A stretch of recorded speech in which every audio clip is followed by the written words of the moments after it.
Okey, itu dia kemeriahan di restoran ikan bakar. Tu dah lauk, dah lauk. Kita tengok pilihan lauk dia ada. Jadi ni mak nana. Lauk. Kerang. Petai.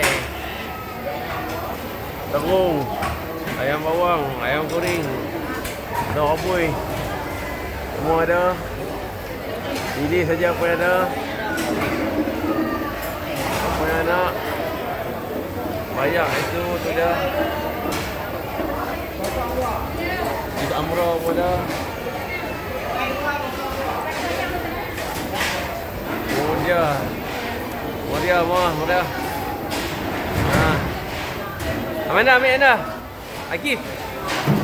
Ambil elok dari sini eh. Ambil lepas bebas sikit. Ayam mak dengan buat ni. Ayam mak okey masih okey. Ayam amra. Mana ambil elok sikit. Okey. Okey.